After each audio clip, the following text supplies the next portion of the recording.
Shall we find out a little more of what's coming with the Legacy of the Bretons and the High Isle chapter for the Elder Scrolls Online? Let's find out.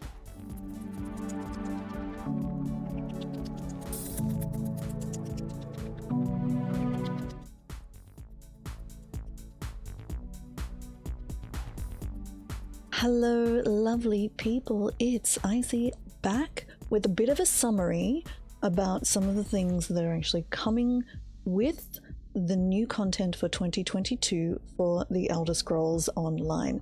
Some of these things are coming with the new chapter, so these are not coming till June, but it's still extremely exciting to see what's on the horizon, and I want to find out more. So let's take a look. High Isle is the name of the new chapter. You can pre-purchase it now if that's something you want to do. If you haven't already joined us over here in the wonderful lands of Tamriel, it's actually worthwhile because you get access to all of the previous chapters of the game.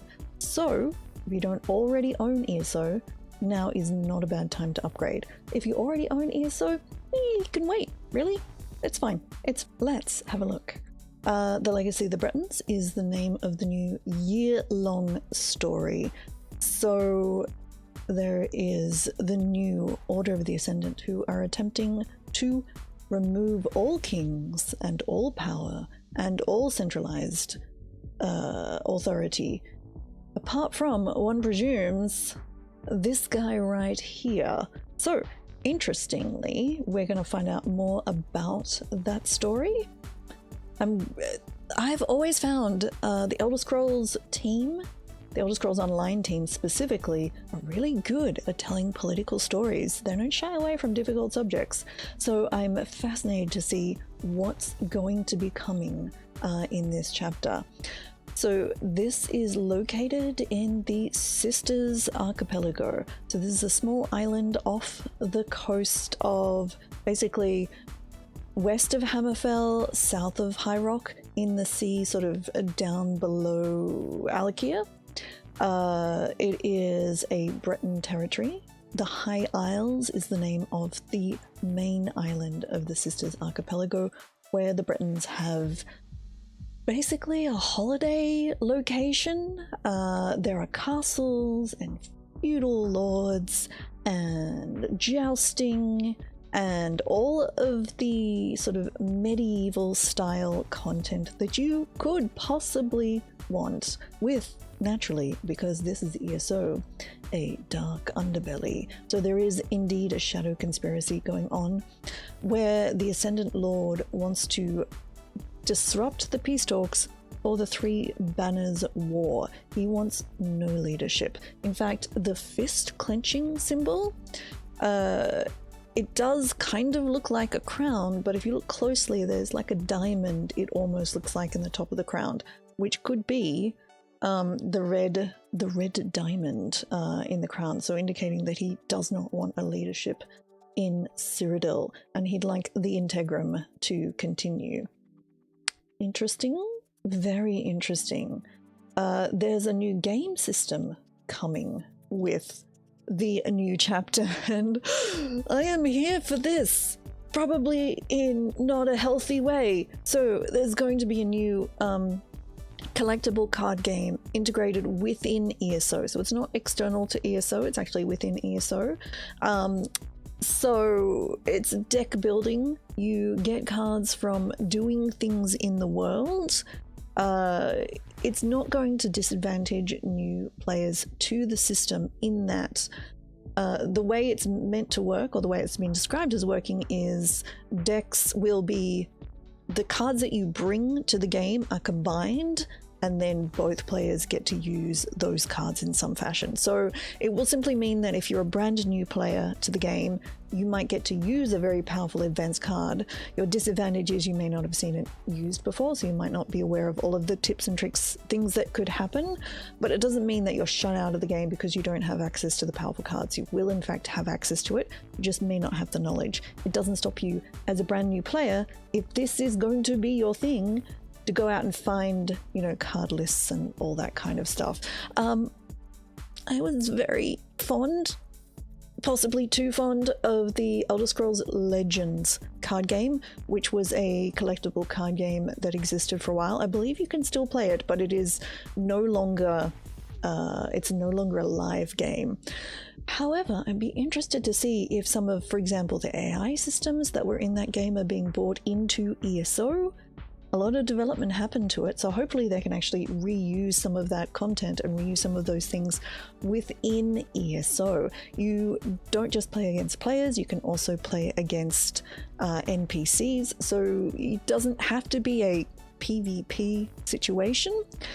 There are leaderboards as well, so I don't know if there's a player versus NPC leaderboard, but there will definitely be a player versus other player leaderboard. Rewards include things like transmutes, potions, furniture, all sorts of other good bits and pieces, so I am very here for this. However, the reason I stopped playing Elder Scrolls Legends was it made me very cross and I had a bit of a problem, so I had to stop playing because it made me not happy. So we'll see how this goes, even if I just end up just playing against NPCs, because playing against players makes me cross. We'll see what happens. You know, I'm really looking forward to this, but we'll see what happens. Also, please, at some point, if we could have some physical cards, please, that would be wonderful. I would love some physical cards one day. Anyway, there's a new trial coming. Looking forward to trying out that. It's the Dread Sail Reef with pirates. And super excitingly, 2 new companions are coming. So you won't need the Blackwood chapter to unlock these 2 companions. You will need the High Isle chapter. So we have Ember, the Khajiit, who is she's a sorcerer, grew up on the streets, probably doesn't mind a little bit of backstabbing, unlike the current 2 companions. And Isabel Veloy? Veluis? We'll see how that's actually pronounced. Who is a brave and noble Breton knight. So, could be fun. Super excited to meet both of those new companions. Very, very excited. New world events, which are volcanic events, which are meant to be rather like the geysers in Somerset. So in focused areas, and apparently also story-based as well. So they're linked to the story. So interested to find out how that works and how they're actually linked to the story, because the story strikes me as a very non-magical story. We are just talking somebody who doesn't want other people to take power. But now we're involving volcanoes. So yeah, interested to see how they actually tie in. And various new achievements, titles, dies, treasure, item sets, all sorts of things that will of course be part of this chapter. So super exciting new stuff coming with the High Isles for the Elder Scrolls Online. So the Breton DLC. And the Bretons have not yet really had necessarily a lot known about them. They're in a lot of the lore books.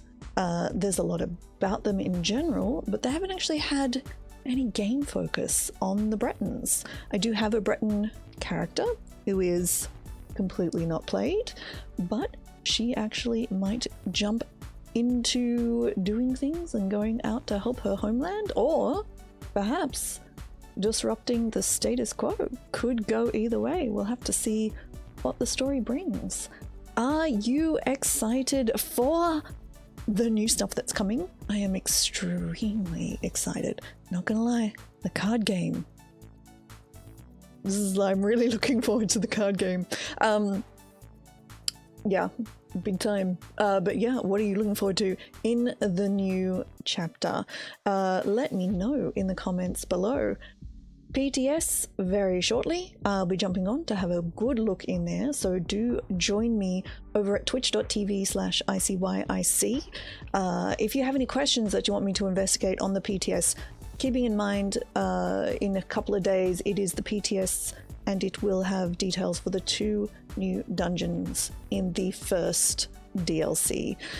So we won't be seeing anything about the card game or the new island or any of that stuff yet. So that will be May is usually when the PTS comes out for the chapters, sometime around there. Will you be getting this update? Let me know. Anything, in particular you're excited for. Thank you very much for watching. If you haven't, please throw me a follow here on YouTube. That would be very much appreciated. And, on Twitch. Please. Thank you. I will be talking a lot about the new stuff coming. So, thank you for watching. I am extremely hyped. I will talk to you next time. Bye.